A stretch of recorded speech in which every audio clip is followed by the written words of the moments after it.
Hi, everybody. Welcome to our now just beginning Mondays around noon Facebook Lives. I am Coach Cindy Lewis-Caballero, and this is Coach Sandie Orlando that's with me. Both of us are endurance coaches with CL Performance Training. We coach runners, we coach cyclists, triathletes, adventure racers, anyone who wants to go a long way and needs some help planning a schedule. So we have mapped out a series of talks that we want to do with you guys every second week. And this is our first one. Today we wanted to talk about what to do now that your A races are perhaps done for 2022. Do we just hang up our hat and take a few months off, or do we change our focus and work more specifically on base training and strength? Sandie, what do you think? Well, I think first of all, if you're done your A race or about to finish your A race, you certainly want to make sure you've taken the time off to refresh your brain and do some things that are sort of fun. But that, that's like non-triathlon or whatever your sport is things, but don't go too long because it's really hard to get back to it if you haven't kept yourself in that headspace.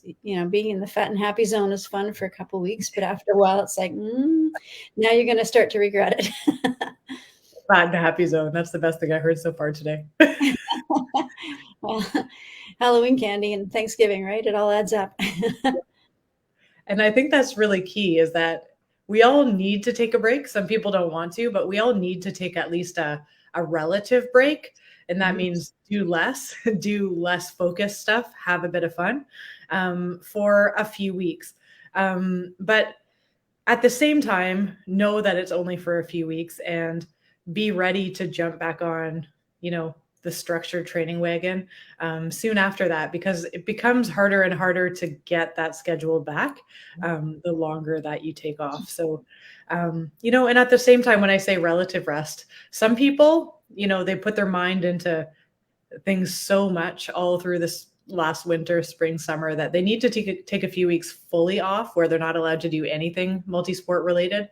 But other people, they work best if they don't get a full-on break, but perhaps we drop back their training load 50%, or it just becomes a whole lot more relaxed, like instead of going running, go hiking, or instead of going running, go cross-country skiing, or something like this, so that you at least have a bit of a break from the day-to-day specific exact instructions that you follow the rest of the year.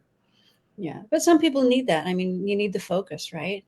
If you don't really know what to do and you're just going out there and flailing around, you're going to have, I guess, what are called junk workouts. But you can do some things that are just sort of pointless, and then you can lose your mojo and all the psychological reasons that we're doing this. If we need to be training, we don't want to lose that and go into a slide down. Yeah, And the physical reasons, like triathlon, and I'm going to say triathlon, in reality, I mean all endurance sport, basically. It's a long-term process. It's longer than, 3 months or 6 months or 9 months. It's longer than 12 months. It's building fitness year after year after year. And we're lucky in that most of our athletes that we work with, we educate them that it's really important to continue working throughout the year, minus that couple weeks of downtime, to continue building on what you did last year, instead of spending 3 or 4 months losing it and then coming back and being frustrated because your power is not as high as it was before you stopped, or you're not running as fast as you were before you stopped, and getting injured because you're trying to push that much and you're really not that fit anymore because you just lost a bunch of it that you spent so much time building. So think of the year as every part of the year is important. Every part of the year should have a purpose when it comes to training. That purpose changes depending on what time of year you're at compared to when your races are. But don't just, September comes, you race your triathlon or your marathon, and then you start to get into other things and forget about it over the next October, November, December, and then kind of lose at least half, of what you spent so much time building. Mm-hmm. Think of it as a long-term process. And that's a really good point. And the other thing is to think ahead about next year. So at some point we start thinking, well, what races am I up for, and that sort of thing. And it might be too soon to commit to those things. You want to think about what you'd like to do. So if you're feeling and then working on your weaknesses in order to get to that point. So, for example, if you felt like you really focused on, for example, for me, cycling this year, and I really let swimming and running go. So this part of the year is really good time to refocus on rebuilding all the running and getting the swim endurance and skills back. Yeah, exactly. So to get more specific about what this time of year should look like, and I say this time of year, assuming that your A races are done. Okay, so there are still people out there that are going to race this year, so this isn't quite you yet. But once those A races are done, what should we do? How should training change? One thing is for sure, we don't want to be pounding out those short duration, max power, 90 RPM intervals on our bike. We don't want to be out there racing 200s as fast as we can. Instead, we should be stepping back and going into more of a strength phase. And that strength and skill phase, which Sandie will talk about in a second, that strength and skill phase, it incorporates all three of our multi-sport sports, swimming, biking, and running. But it also means go to the gym and start doing some more specific big muscle group strength training. There's a lot of research out there now that shows the benefits of strength training for all three sports, specifically cycling and running, but even more so cycling. Getting in the gym this time of year and doing big functional movements like squats, like leg presses, like lunges, like, specific exercises for your hamstrings, similar to what other people who are not multi-sport athletes are in the gym doing. Lift some weight, make yourself tired, make your legs strong. This is the time of year to do that. Because later on, we're going to back away from that a little bit so that we can not have tired, sore legs all the time. This is the time of year where we have an opportunity to get in the gym and build some strength. So take that opportunity to do that. And if you have any questions about that, if you're watching and you're like, I have no idea, I don't know my way around the gym at all, send us an email and we can help you with that. Okay. So getting in the gym 2 to 3 times a week, working on strength. Strength on the bike. What does that look like, Sandie? What's some strength on the bike look like? Well, I think first of all, to your point about getting strong, the big muscle groups, I think we have to remember our core because, really that's the foundation of keeping everything together for all of our sports, regardless of what we do. And we tend to really focus on the core through the winter months and early, the build sessions, but then we kind of just assume it's there and get on with our sport. But for cycling, for running, for swimming, everything really depends on having that core strong and building on that just to keeping everything stable around it and preventing injuries as well. So that's one of the other areas that we want to focus on during this time. And, with cycling, we spend a lot of time worrying about our FTP power and about our ability to, speed and all the rest of it. But at this point, it's a really good time to get back to what are the basics of the cycling, the stroke, the full circle around. Are you using your core? Are you using the right muscles, your glutes and your hams in the right way? So a lot of the workouts that Coach Sandie does for the Tuesday morning 7 a.m. class, but also the workouts we're giving you, there may be some low cadence sessions in there because we're working on what is that stroke supposed to feel like that around the whole pedal stroke and just getting some of those foundation things laid back down again. Mm-hmm. And we spend a lot of time in the spring and summer, at least I do, nagging at my athletes to bring their cadence up, bring it closer to 85 to 90. And you know what? This is the time of year when we nag at you to bring it down and do a bit more riding and intervals at around 70 RPM, because that's what's going to build strength, right? We're not worried about running fast off the bike right now. What we're worried about is getting better, getting stronger, getting more efficient on our bike. So doing those low 70 RPM rides are really beneficial this time of year. But moving into the spring, summer, we're going to be nagging again at you to work hard at bringing it up to 85 to 90. Yeah, that's right.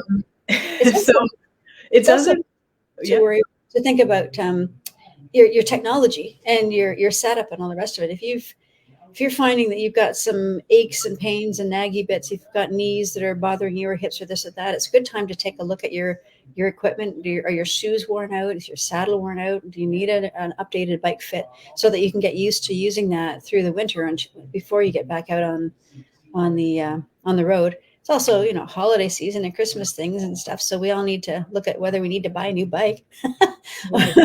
or any of the other technology, which I'm going to guess there's probably a lot of used stuff because of all the people who bought during COVID.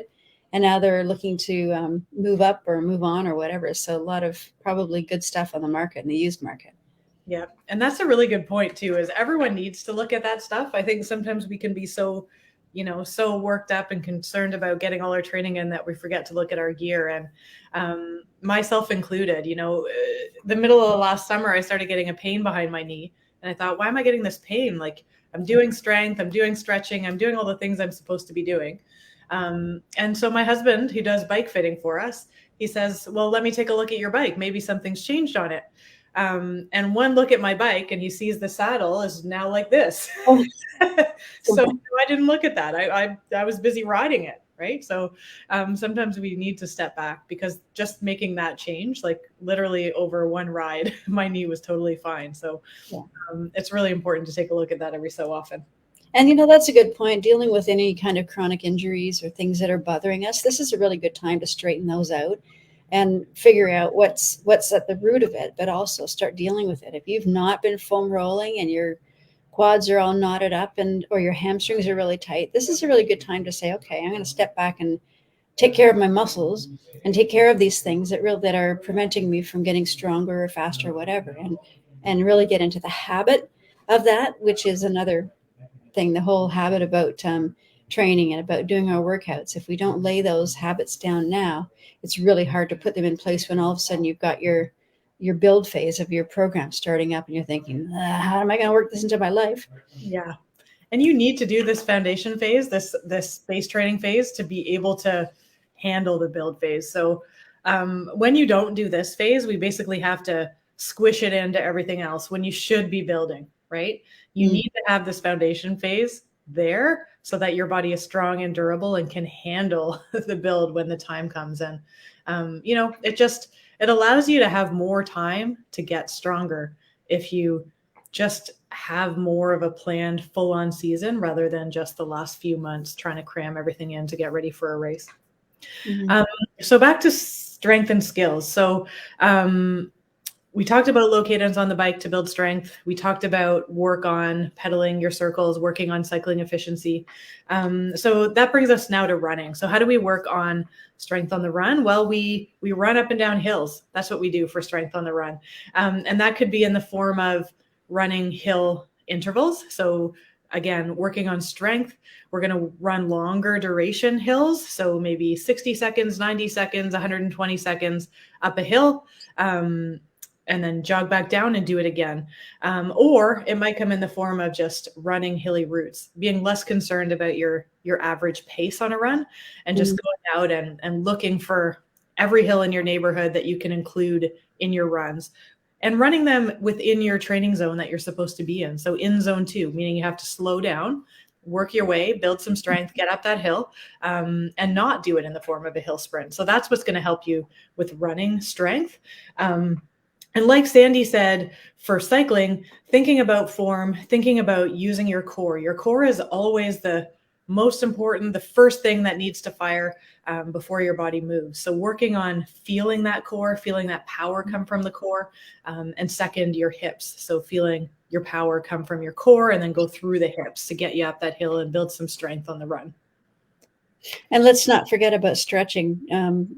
We very often, as our workout phase builds, we leave the stretching behind because we've just done an hour and a half. We have to get showered. We have to get to work or something like that. But getting a stretching routine that's just easy and second nature. When you get off the bike on that cycling, after the cycling class or after your indoor training, get a cycling or a stretching routine in place so that you can get all of those hip flexors. So as everything that's been shortened because you've been over on the bike, get that opened up again, because that's going to pay off in the long run. Mm-hmm. And then for swimming, that's, we still want to work on strength swimming, but at the same time, this is the time of year where we can and should work more on skills. So I'm not a big proponent of doing a ton of drills in a swim, but I think that this is the time of year when you would do more drills.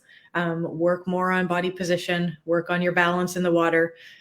Sometimes a drill could be, in my opinion, just working on or paying more attention to a specific part of your swim stroke. So maybe you go swim, you slow things down, you focus on your catch for that entire swim. You focus on your rotation for that entire swim. So taking the time to not worry as much about getting in huge volumes and just backing down, slowing down, and working on your swim stroke skills. This is the time of year that you'd want to be doing that. Definitely. And if you have the opportunity to have someone watch you swim so that you can understand what you're doing right. Sometimes we just can't know because our bodies, we pick up a bad habit and then we just keep repeating and repeating it. And so we may not realize that we're snaking through the water or lifting our head or that sort of thing. So I asked the lifeguard at my pool because they don't, there aren't really opportunities to come and take video footage. That's not really seen as appropriate at the Y. But if it's quiet, the lifeguard will watch you as you're swimming and will give you some feedback if you talk to them. And that's one way to do it. And at some point, we are going to do a group swim session, and you guys are welcome to come. I don't think we have the date set just yet, but in the coming months, we're going to do a group swim session where the whole point is to work on form, have a coach on deck watching you, do some underwater video that we can analyze and work with you on fixing. So keep your eyes on our newsletter, on our website, on our Facebook page, and when we have those details on the when and where, we'll share that with you. Yeah, the lifeguard shortage is making that one challenging. Yeah. And only lifeguards, recruit them. Yeah, it's funny. One of our athletes I was running with the other day got brought up in conversation. He's a lifeguard, and he was just talking about how over the past couple of years, no one's been able to train to become a lifeguard. So as a result, there's not enough of them. So it's a challenge. And then the last thing that we wanted to talk about, or maybe not the last, but one of the last, is use this time to work on your weaknesses. So sit down with your coach. Again, talk about how last season went. Talk about where you think the biggest improvements can come. And in triathlon, what's your weakest? So are you weaker on the swim, on the run, on the bike? And spend more time as a percentage of your training load this time of year on getting that better. So for example, a couple of athletes that I work with who they're very strong on the bike, they're decent swimmers, they need to work on running.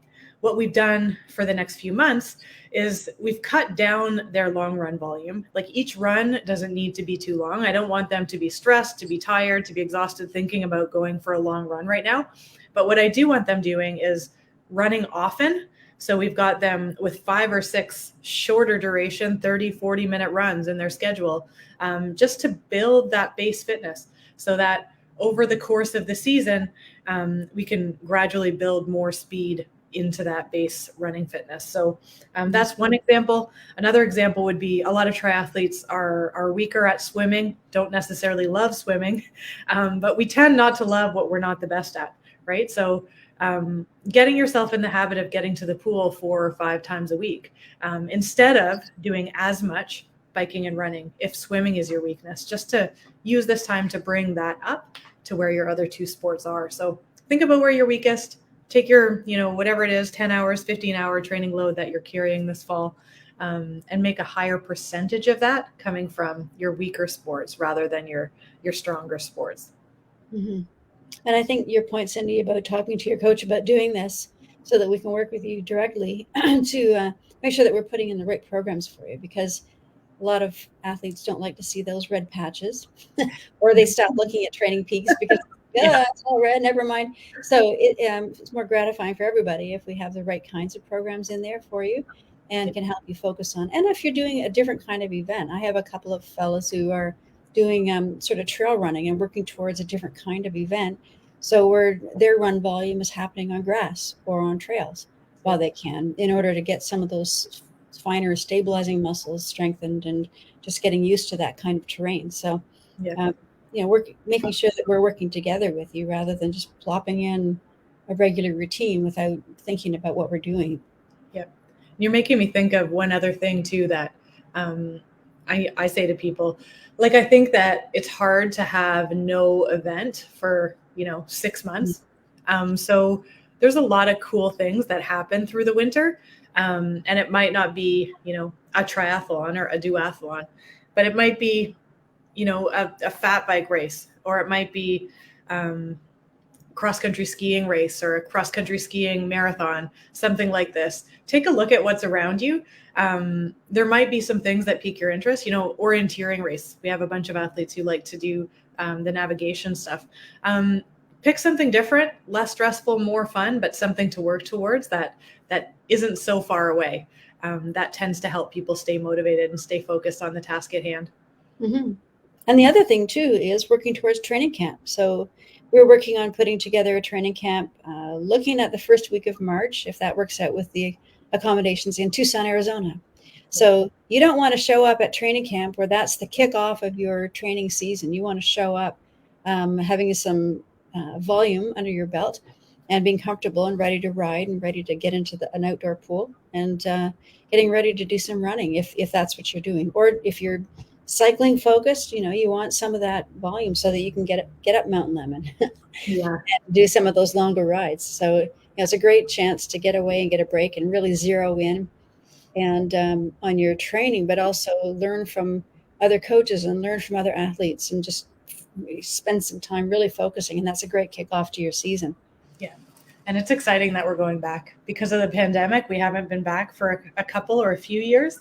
But in the past, we've gone back with some athletes every year, and it never gets old. It's a great destination. Doesn't rain very much, if at all, while we're there. Nice warm weather, and really it definitely kickstarts you for the upcoming season, makes you get in shape early, and just doing that kind of volume in March really increases your fitness that you can then bring forward into your racing season. Exactly. Great. Well, thank you guys for watching. We hope that you learned something.